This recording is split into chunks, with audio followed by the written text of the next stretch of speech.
ఇక్కడ ఉన్నది మంచి చేశా అన్న ధైర్యంతో నిలబడిన ఒక్క మీ జగన్. చుట్టుముట్టినది గతంలో ఏ మంచి కూడా ఏ పేదకు కూడా చేయని అబద్ధాలే పునాదులుగా, మోసాలే అలవాటుగా పెట్టుకున్న 10 మంది కుట్రదారులు అటువైపున. ఒక్క మీ జగన్ మీద ఎంతమంది దాడి చేస్తా ఉన్నారు అనంటే నిజంగా ఆశ్చర్యం అనిపిస్తుంది. ఒక్క మీ జగన్ మీద ఓ చంద్రబాబు, ఓ ఈనాడు, ఓ ఆంధ్రజ్యోతి, ఓ టీవీ5, ఓ దత్తపుత్రుడు, ఓ బీజేపీ, ఓ కాంగ్రెస్, ఇవన్నీ సరిపోవంటూ ఇన్ని కుట్రలు, ఇన్ని అబద్ధాలు, ఇన్ని మోసాలు, కుటిల పద్మవ్యూహంలో వీరంతా కూడా ఒక్కటై బాణాలు సంధిస్తున్నది ఒక్క మీ జగన్ మీద. మీకు మంచి చేసిన మీ బిడ్డ మీద, మీకు ఆ మంచికి మధ్య మీ సేవకుడిగా ఉన్న ఒక్క మీ బిడ్డ మీద ఇంతమంది దాడి చేస్తా ఉన్నారు. అయినా మీ బిడ్డ అదరుడు, అయినా మీ బిడ్డ బెదరుడు. కారణం ప్రజలనే శ్రీకృష్ణుడి అండ ఉన్న అర్జునుడి మీ బిడ్డ. చేసిన మంచి మీద ఆ దేవుడి మీద నమ్మకం ఉంది కాబట్టి అర్జునుడి మీద ఒక బాణం వేసినంత మాత్రాన కురుక్షేత్ర సమరంలో, కురుక్షేత్ర యుద్ధాన్ని కౌరవులు గెలిచినట్టు కాదు. ఒక బాణం వేసినంత మాత్రాన, జగన్ మీద ఒక రాయి విసిరినంత మాత్రాన, జగన్ మీద ఒక రాయి విసిరినంత మాత్రాన జరగబోయే ఎన్నికల కురుక్షేత్రంలో ఆ దుష్ట చతుష్టయం ఓటమిని, ఆ పెత్తందారుల ఓటమిని, మన పేదల ప్రభుత్వం గెలుపును ఎవ్వరూ ఆపలేరు. ఇలాంటి దాడుల వల్ల నా సంకల్పం చెక్కు చెదరదు. పైగా ఈ స్థాయికి వీరు దిగజారారు అనంటే దాని అర్థం ఏమిటి? ఈ స్థాయికి వారు దిగజారారు అనంటే దాని అర్థం ఏమిటి? విజయానికి మనం అంత చేరువుగా ఉన్నామని, విజయానికి వాళ్ళంత దూరంగా ఉన్నారనే కదా దాని అర్థము.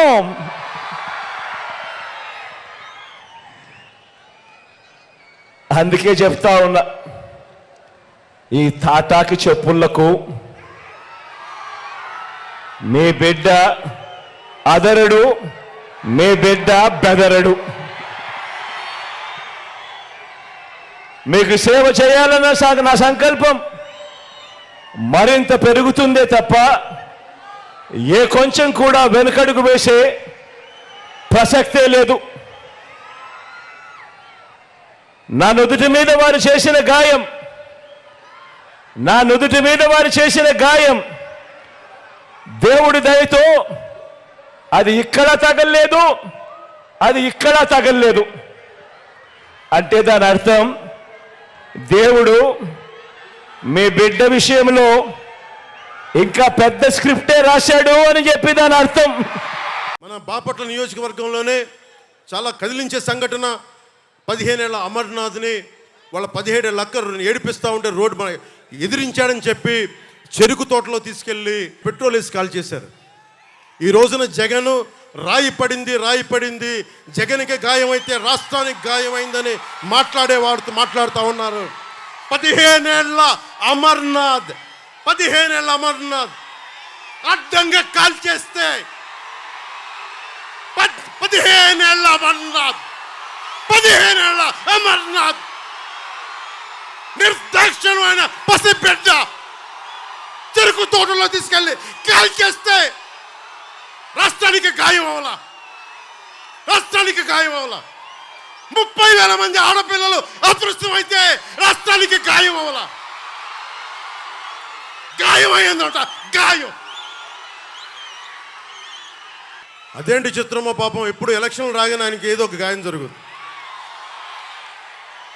కరెక్ట్గా ఎలక్షన్ ముందే ఎవరో ఒకరు చచ్చిపోవడం లేదా చంపేయడం. అంత హై సెక్యూరిటీ సిఐఎస్ఎఫ్ ఉన్న వైజాగ్ ఎయిర్పోర్ట్లో 2019కి కోడి కత్తితో గాయం చేశారంట అక్కడ. సరే, మనందరం ఏం చేసాం? దేవరకొండ బాలగంగాధర్ తిలక్ చెప్పినట్టుగా, కొడవగంటి మనకి కుటుంబరావు గారు చెప్పినట్టుగా, మనందరం మధ్యతరగతి మనుషులు. మనందరికి ఏంటంటే అధికారం ఉన్నోడు, డబ్బున్నోడు ఏమి చేసినా దానికి ఒక నైతిక భాష్యం ఇస్తాం. పాపం కాకినాడలో ఉండే ఒక మాఫియా డాను ఎవరిని కత్తితో పొడిచినా పాపం ఆయన ఏ పరిస్థితుల్లో పొడిచారో పాపనండి, పాపం చంపేశారు. వైఎస్ వివేకానంద రెడ్డి గారిని ఏ పరిస్థితుల్లో పొడిచారో తెలియదండి మాకు. 30,000 మంది ఆడపిల్లలు అదృశ్యమయ్యారని పాపం జగన్ గారు ఏం చేస్తారండి పాపం. ఇది సగటు మధ్య తరగతి మనం చేసే తప్పు. ఇది మన హక్కులు మనం తెలుసుకోవట్లేదు. జగన్కి గాయం అయితే రాష్ట్రానికి అయ్యా గాయం. జెడ్ కేటగిరీ సెక్యూరిటీ ఏం చేస్తుందా? మీ జెడ్ కేటగిరీ సెక్యూరిటీ చూసుకోరా మీరు? మరి చంద్రబాబు గారి మీద రాళ్ళు కొట్టించినప్పుడు రాళ్ళ వర్షమే కురిపించారా మీరు? అప్పుడు ఏమైపోయినాయి? అప్పుడు రాష్ట్రానికి గాయం జరగలేదా? అంటే మీ మీద ఇంత గులకరాయి పడితేనే గాయం అయిపోయినట్టు. ఏమో ఎవడు చేశాడో. నా సంతాపం నాకు బాధ కలుగుతుంది. నన్ను అడిగారు ఈ రోజున స్టేట్మెంట్ ఇవ్వమని చెప్పారు మా పార్టీ వక్తలందరూ. సార్, జగన్ గారికి ఇలా దెబ్బ తగిలింది అంటే నన్ను ఏం చేయమంటారన్న? ఆయనకి కొంచెం మీరు త్వరగా కోలుకోవాలని ఇవ్వంటే ఏమో అది నిజమో అబద్ధమో నాకేం తెలుసు.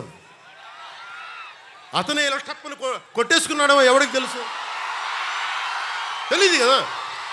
ఎందుకంటే కరెంటు పోయింది, దండలు ఉన్నాయంట. ఆ దండల్లో వాళ్ళే రాయిపెట్టి కొట్టుకున్నాడేమో, లేదు నిజంగా పోని ఒకసారి నాన్నా పులి కథలాగా ఒకసారి చెప్తే బాగుంటుంది. ప్రతిసారి ఎలక్షన్ రాగానే జరిగితే నిజంగా పులి వచ్చిన నాన్నా పులి కథలాగా అది అబద్ధం అనుకుంటాం. సరే, నిజంగా మీ మీద రాయిసినోండి మీరు పట్టుకోండి. ఎదురుగా పొడిచిన వ్యక్తినే ఈ రోజు వరకు మీరు పట్టుకోలేదు. జైలు నుంచి అతను బెయిల్ ఇప్పించారు 5 సంవత్సరాల తర్వాత. కోడికత్తి వ్యక్తినే. ఈ సెంటిమెంట్ డ్రామాలు దయచేసి ఆపండి. ఈ నాటకాలు భరించలేకపోతున్నాం. నేను వచ్చేటప్పుడు నా మీద బోల్డెన్ రాళ్ళు పడతా ఉంటాయి. మనకి పిఆర్పి టైంలో నేను ఖమ్మం వెళ్తూ ఉంటే నా మీద రాళ్ల వర్షం. మా వాళ్ళందరికీ మోకాళ్ళు ఇరిగిపోయినాయి, నాకు ఈపుల మీద రాళ్ళు పడ్డాయి. ఆ రోజున చెప్పుకోవడానికి మీడియా కూడా లేదు. మొత్తం కరెంట్ ఆపేశారు రాజశేఖర రెడ్డి గారి ప్రభుత్వం. మరి దెబ్బలు తిని మేము వచ్చాం. నా స్టేజ్లు కూల్చేశారు. కాదు, నేను ముఖ్యమంత్రి కొడుకుని కాదు కదా, ముఖ్యమంత్రిని కాదు కదా. మన కథలు ఎవరికి తెలియవు. జగన్ గారికి ఇంత రాగానే అయ్యయ్యో ఎంత బాగా జరుగుతుందండి, అయ్యయ్యో పాపం. అమర్నాథ్ని తిరుగు తోటలో కాల్ చేస్తే పాపం లేదు. అది వైసీపీ వాళ్ళకి పట్టదు. రేపల్లెలో ఒక ఆడపడుచుని దారుణంగా భర్త ముందు మానాన్ని పాడు చేస్తే పాపం దొంగతనం చేయడానికి వచ్చారండి. అలా అనుకోలేదండి. దొంగలని దుర్మార్గుల్ని వెనకేసుకొచ్చే వస్తే మనుషులు. జగన్ గారిది ఇంత పడగానే నాకు నిజంగా అనిపించింది, జెడ్ కేటగిరీ సెక్యూరిటీ మీరందరూ ఏమయ్యారయ్యా? పోలీస్ అధికారులు ఏమయ్యారు? డీజీపీ గారు ఏమైపోయారు? ఇంటెలిజెన్స్ ఆఫీసర్ గారు ఏమైపోయారు మీరంతా? అందరినీ దాడి చేసే వ్యక్తి అతని మీద దాడి చేయడానికి ఎవడన్నా సాహసిస్తాడా?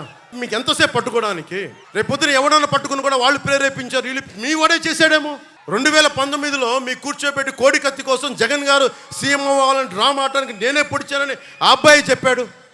ఈరోజు అలాగే చేశారేమో కనుక్కోండి. కానీ నేను మీకు చెప్తున్నాను, ఇలాంటి డ్రామాలకి మనం పడాల్సిన అవసరం లేదు. దయచేసి పడకండి.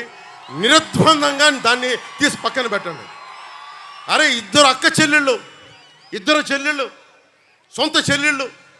అరే, మా నాన్నగారిని చంపేశారు, మా చిన్నాయిని చంపేశాడంటే అడ్డగోలుగా బద్దలు కొట్టి కత్తితో పొడిచి చంపితే అందరూ గుండి పొడిచి పడిపోయాడు. వీళ్ళ కథలు మనం ఎలా నమ్ముతాం? వివేకానంద రెడ్డి గారు అమ్మాయి సునీత గారు వైరాలజిస్ట్, ఆవిడ అమెరికాలో చదువుకున్న వ్యక్తి. నా తండ్రిని చంపారంటే ఒక్క పోలీస్ అధికారి దాని మీద మాట్లాడు. CBI central bureau of investigation వస్తే కడపలో కోర్టులోకి వెళ్ళనివ్వరు వాళ్ళని. ఇంత దారుణంగా ఉంటే మనందరం కూర్చొని చేతులు ముడుచు కూర్చున్నాం. మనకు పౌరుషం చచ్చిపోయింది, మనందరికి చచ్చిపోయింది. ఎందుకు నేను వ్యతిరేక ఓటును చీలొద్దు ఎందుకంటానంటే ప్రజాస్వామ్యాన్ని కూని చేసేవాడు ఒకడు కూర్చొని మనందరినీ పొడుస్తా, చంపుతా, దోపిడీ చేస్తా ఉంటే ఎంతకాలం భరిస్తాం? ఎంతకాలం? సుగాలి ప్రీతి 14 ఏళ్ల బిడ్డని స్కూల్కి వెళ్తే 10 మందిని నాశనం చేస్తే దాన్ని పట్టించుకోడు ఎవడు. జగన్మోహన్కి బొక్క పడితే, చిన్న గులకరాయి పడితే రాష్ట్రం అంతా ఊగిపోద్ది. సగటు మనిషి బాధ మనకి తెలియదు. సగటు మనిషి బాధ మర్చిపోయాం. నిజంగా నాకు ఆవేదన ఉంది, ఏడుపు వస్తుంది. తప్పు జగన్మోహన్ రెడ్డి కాదు, మనదే. మనకు పౌరుషం చచ్చిపోయింది. ఇందాక తెనాలో చెప్పినట్టుగా దాస్యం చేసే కంటే కూడా చచ్చిపోవడం మేలు. దాస్యాన్ని ఆపేద్దాం. డిప్లొమసీ పక్కన పెట్టి గుండెల లోతుల నుంచి రాజకీయం చేద్దాం. గుండెల లోతుల నుంచి పాలిటిక్స్ చేద్దాం. మనం ఎవరం కులాలకి ప్రాంతాలకి దాటి గుంటూరు వినుకొండలో పుట్టిన జాషువా ఆయన స్ఫూర్తితోటి విశ్వనరుడి స్ఫూర్తిని తీసుకెళ్తే తప్ప ఈ ప్రభుత్వాలని మనం మార్చలేం. నేను మీ ఇంట్లో బిడ్డని, మీ సోదరుణ్ణి, మీ ఇంట్లో వాడిని, మీ స్నేహితుడిని. మీరు నన్ను నమ్మి కూటమిని గెలిపించండి. ప్రాణాలు దారబోసేస్తాను మీకోసం. 10 సంవత్సరాలు ఏ పదవి లేకుండా కేవలం తిట్లుని బూతులనే తింటూ గడిపాను. ఒక్కసారికి చిన్నపాటి విజయం చూపించండి. జనసేన, పవన్ కళ్యాణ్, తెలుగుదేశం, బీజేపీ కూటమి ఎలా పనిచేస్తూ ఒకసారి రుచి చూడండి.